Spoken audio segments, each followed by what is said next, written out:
138 millions, c'est le nombre de vues de Kickback, l'opening de Chainsaw Man. Immédiatement culte, tout le monde l'a écouté, tellement qu'il est devenu le premier titre japonais à recevoir un disque d'or. Sa musique, sa mise en scène, je pense pouvoir dire que l'opening a marqué son époque, et ce n'est clairement pas le seul. Le meilleur opening de 2023.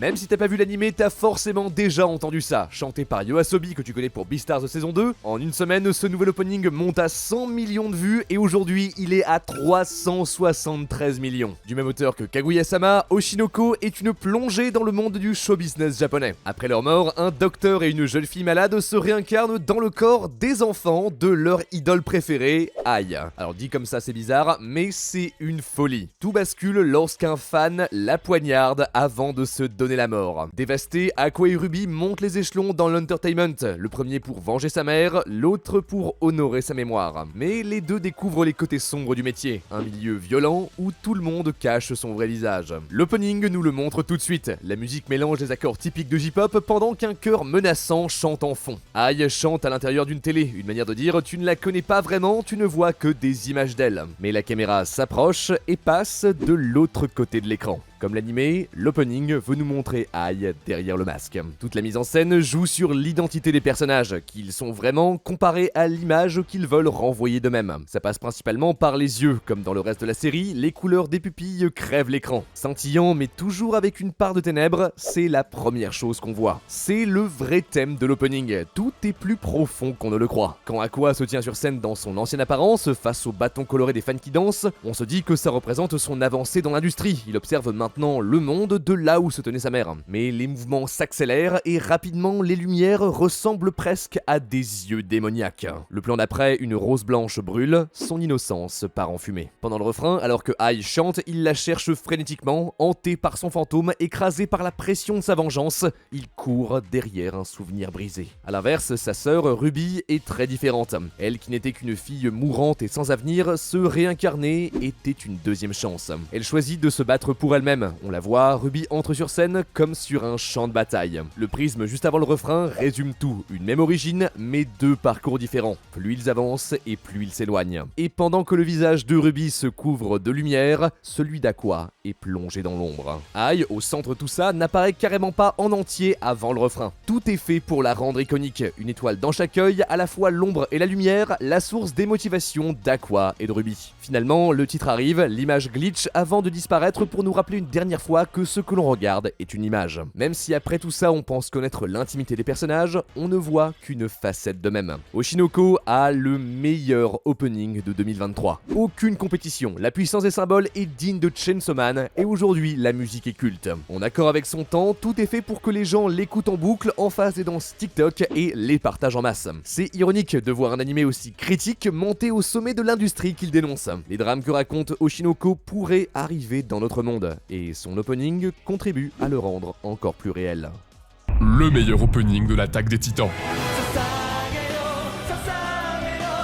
Toi aussi t'as déjà chanté ça, une main sur le cœur et l'autre dans le dos. Tous des chefs-d'œuvre. Je me rappelle encore d'à quel point j'étais époustouflé devant le premier opening de SNK. Animation rapide qui mêle le Sakuga à une CGI très propre, couplée à une réalisation, mais oh là là. J'ai encore des frissons quand je vois tous les persos surgir par-dessus les toits. La musique de Linked Horizon envoie du lourd. Immédiatement culte, elle va poser le ton de tous les openings qui vont suivre. Y a pas que la forme, symboliquement tout est déjà là. Entre les chaînes entourant le mur qui se brisent à la fin et les ailes du bataillon d'exploration, l'opening nous parle de liberté. C'est encore plus clair dans le deuxième opening Jiu no Tsubasa. Littéralement, les ailes de la liberté. Les oiseaux s'envolent pendant qu'Eren et les autres partent au-delà du mur. Alors que la caméra passe au-dessus des arbres, une ombre passe devant nous, un œil perçant, celui d'un traître. L'opening est rythmé par les regards. Les ennemis nous observent, mais on ne sait pas qui ils sont. Enfin ça, on aurait pu le savoir, parce que c'est fou à quel point ça spoil tout. Par exemple, dans ce passage, à première vue, c'est juste une présentation des personnages, sauf que tout le monde est à droite, excepté Annie et Bertholdt, les imposteurs à gauche. gauche, et Reiner au centre, qui à ce moment-là de l'histoire oscille entre les deux camps. Même chose, le combat de titans à l'intérieur des murs, qui n'arrive normalement qu'à la fin de la saison, directement montré dans l'eau. On n'y a vu que du feu. Après, c'est d'SNK qu'on parle, le roi du foreshadowing, celui qui nous a lâché toute l'histoire d'Ymir et des titans dans son 3e ending, des années avant qu'on entende parler de ce qu'il y avait derrière les murs. Plus l'attaque des titans avance, plus ces openings cessent d'être manichéens. Dans le 3e, les titans et les humains se font face. Les personnages se préparent au combat. Ils ne sont plus dominés, au début du refrain, ils sont même au-dessus d'eux. Mais du coup, on nous montre subtilement que ce qu'on voit, c'était plus de braves guerriers contre des monstres sans âme, mais bien un conflit entre deux camps. Shinzo Sasageyo, la phrase iconique de SNK, reprise et rendue culte, cristallise à tout jamais tout ça. Ce qu'ils voient, c'est des êtres vivants, tous avec le même cœur qui bat, prêts à mourir pour faire vivre leurs idéaux. On met ça en parallèle avec la thèse de Sig, pas de gentil ou de méchant, seulement le résultat de l'évolution de la vie. En comparaison, le premier opening de la saison 3 est beaucoup plus calme. Beaucoup l'ont critiqué pour ça d'ailleurs. C'est vrai que la mise en scène fait un peu clip promo du MP.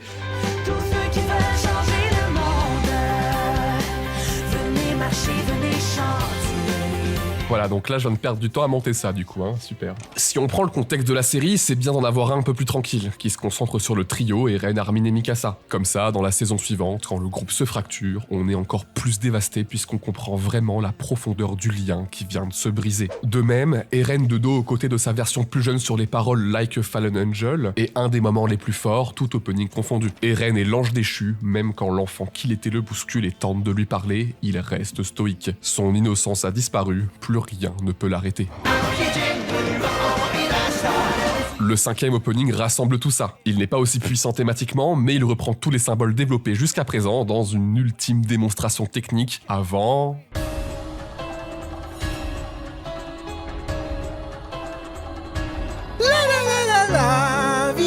je crois que j'ai mis la mauvaise vidéo là, attendez.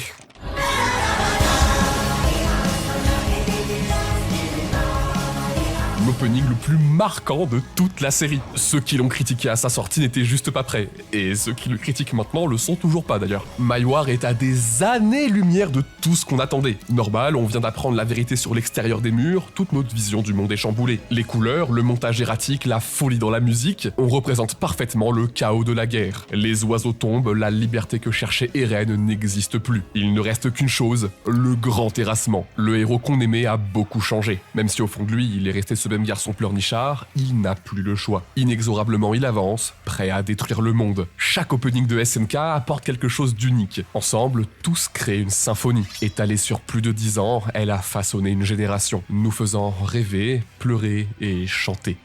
Le meilleur opening de JoJo's Bizarre Adventure.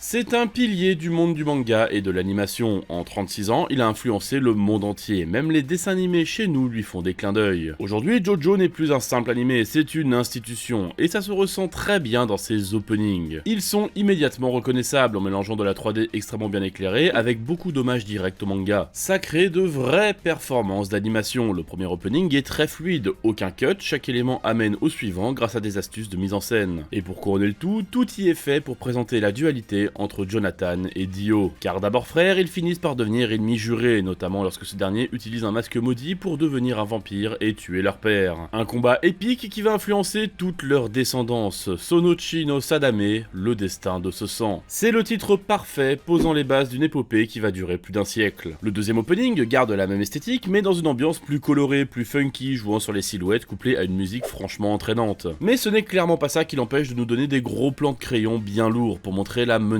des hommes du pilier. Mais à mes yeux, on ne fera pas plus épique que les openings de Stardust Crusader. Jotaro est badass sur absolument tous ses plans, portant littéralement l'héritage de sa famille sur ses épaules. C'est le début des stands, les esprits combatifs qui se battent avec les héros, et le voir immobile pendant que Star Platinum envoie un millier de coups de poing, c'est toujours aussi grisant. Mais surtout, c'est le retour de Dio, et quand on apprend que son stand peut carrément arrêter le temps, l'opening change.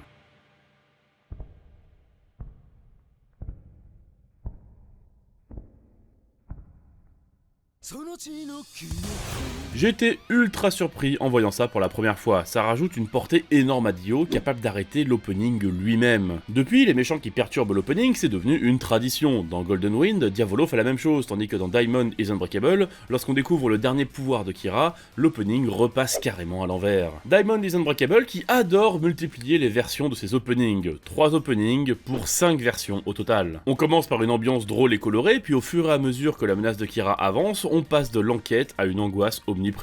Entre ses décompositions de mouvements et ses séquences en vue subjective, Green Days, le troisième et dernier opening de la partie 4, est un tour de force d'animation. Ça en fait un des meilleurs openings de JoJo, toutes parties confondues. Et ça me fait du mal de l'admettre, personnellement je préfère ceux de Golden Wind qui sont tout aussi mémorables. Ils jouent beaucoup autour des chaînes, celles qui entravent symboliquement Giorno et ses amis, piégés dans des situations qu'ils veulent changer à tout prix. Arrivent finalement les openings de Stone Ocean, tristement connus comme la saison la moins populaire, surtout à cause du rythme de sortie catastrophique des épisodes. Et pourtant, visuellement, les openings sont très bons. Il manque peut-être un peu de symbolique, mais la CGI est très bien gérée pour donner des plans beaucoup plus ambitieux. On appréciera notamment le thème de l'étoile qui revient tout le temps, le symbole de la famille Joestar qui représente ses 100 années de combat et d'aventure. Une saison très portée sur la transmission d'un héritage que Jolyne doit accepter, elle doit faire de son mieux pour s'en montrer digne, même quand son père n'est plus là pour l'accompagner. Si on les prend tous ensemble, ces 12 openings forment l'histoire, l'héritage, la généalogie des Joestar. À la toute fin de Stone Ocean, l'univers de JoJo subit une sorte de reset et part sur de nouvelles bases. Et je peux vous dire que les fans attendent avec une grande impatience la sortie de Steel Ball Run, la partie 7 en animé, notamment pour découvrir de quelle façon l'opening réussira à nous surprendre. Du coup, dans cette vidéo, on a été grandement dithyrambique sur plein d'openings, mais finalement, c'est quoi un bon opening ?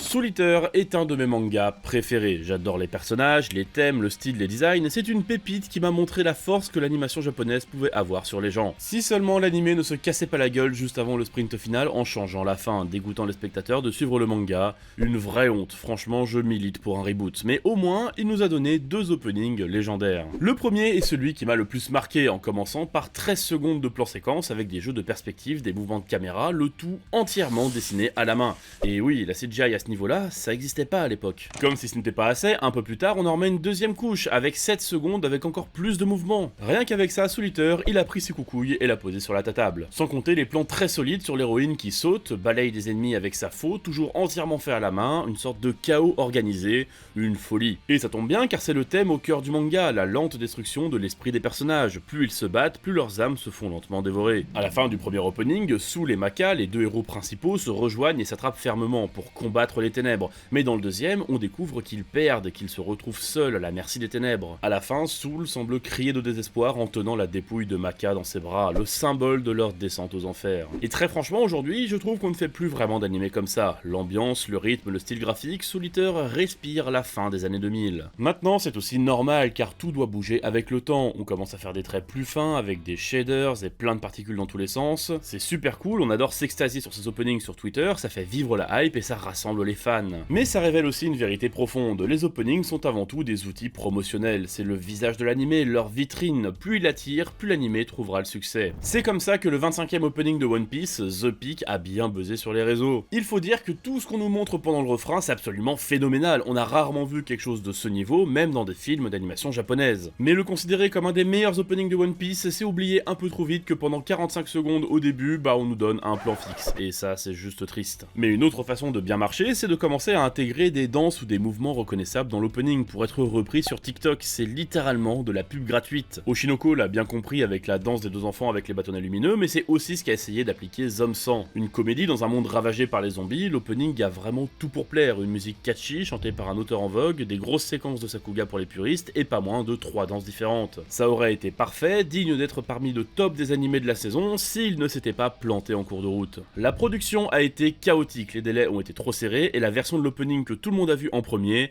c'était ça. Des longs plans fixes et des séquences de l'épisode d'avant en espérant que les gens n'y voient que du feu. Et finalement, on nous a enfin donné le vrai opening, mais ils n'ont pas encore réussi à finir l'animé. À l'heure où on écrivait cette vidéo, la production était encore en pause, mais entre temps, on a appris que la fin de l'animé allait sortir le 25 décembre. Espérons que tout se passe bien. Car plus qu'être le visage de leur animé, les openings sont aussi le reflet d'une époque. Derrière les paillettes qu'ils nous mettent dans les yeux, n'oubliez pas que l'industrie de l'animation japonaise est rude. Les conditions de travail des gens qui triment jour et nuit pour vous faire rêver sont de plus en plus déplorables et précaires. Il faut continuer de soutenir nos animés préférés, mais se focaliser sur les bangers de l'année est tout aussi important que d'apporter de la lumière sur ce genre de raté. C'est comme ça qu'on participera un petit peu à notre humble échelle à rendre notre média préféré meilleur et plus pérenne dans le temps.